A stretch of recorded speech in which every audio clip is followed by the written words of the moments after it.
left out. And I hope mine's a little happier, because I've been over to the State Texas Museum, and you know over there you can't help but be knocked over in your seat. Walking through the doors, it says, "God bless Texas." And then just recently, about a year or two ago, we've had the state pledge to recognize that we are one state under God.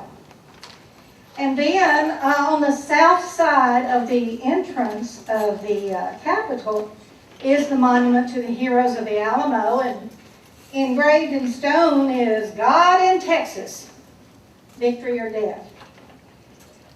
Well, I found out that those words were uttered by William Barrett Travis, the commander of the Alamo.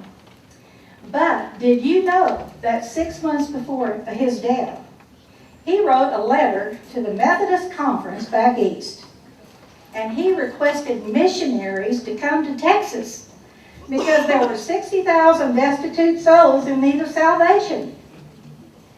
Well, his letter was later read at that conference, and it was published in a newspaper. And what do you know? The Methodists, the Episcopalians, the Baptists, the Presbyterians, and the Reformed Catholics, I call them Catholic-Episcopalians, then poured into Texas, and they established the first colleges, the first schools, the first churches, the first orphanages. I'm going to skip the FYI section because I think I only have 2 minutes left. For the past 10 years, I have been researching the rest of the story of Texas history. That is, the spiritual heritage, to be infused with our state history. You won't go to sleep in my history class because God breathes on his story. For instance, 300 years ago, the Catholics provided the written record of trying to work with the Indian tribes and nations to bring peace and live together and coexist.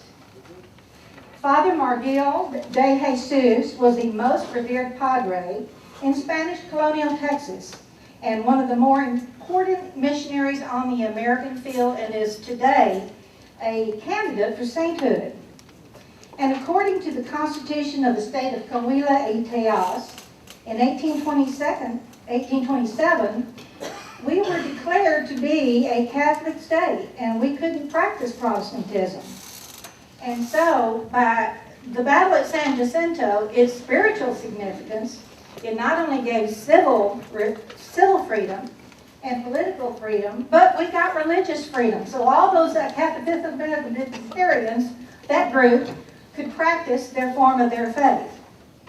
Then, before Houston became the official president of the Republic, the ad interim president was David G. Burnett, who was the first president of the Texas Bible Society.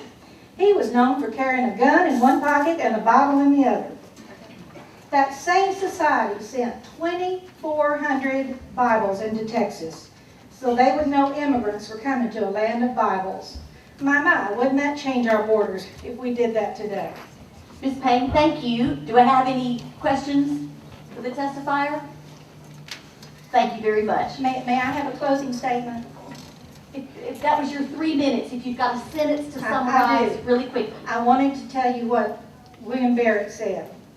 Texas is composed of the shrewdest and most intelligent population of any new country on earth.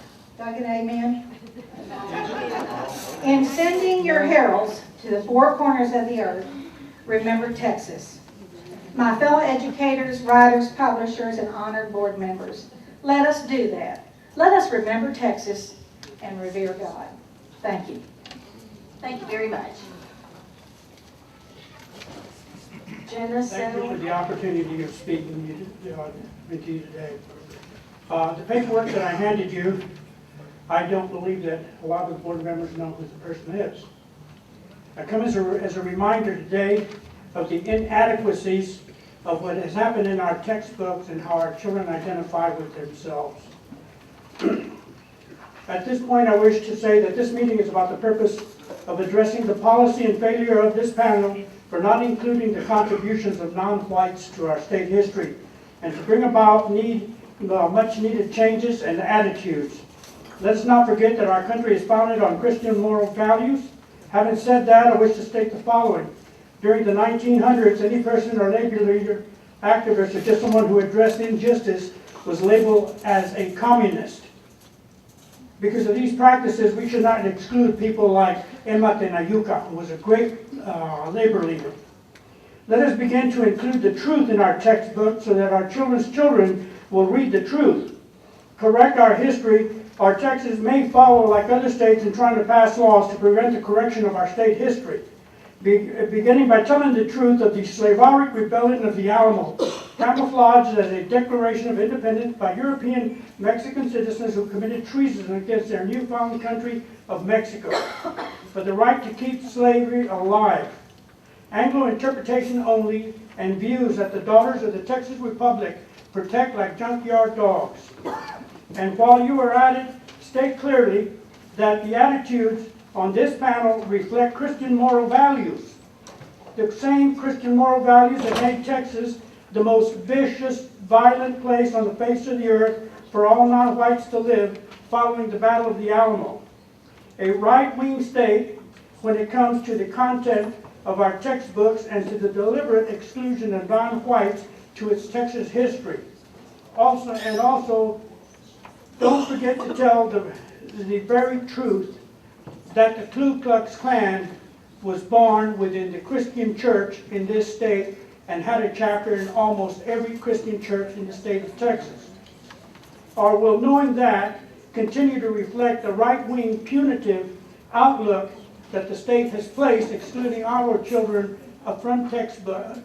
from identifying their role models in our Texas history books. By that, I don't forget to state that the word Mexican means Native American. It comes from the word Mexica that Hernán Cortés encountered when he landed in Mexico and identified them as the Native Americans.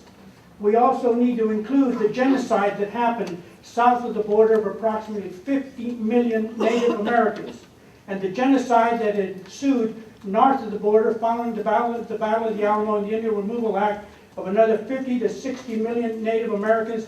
That has all but been forgotten and has not ever been mentioned in Texas history books. I'm open to questions. Are there any questions for Mr. Rocha? Thank you very much.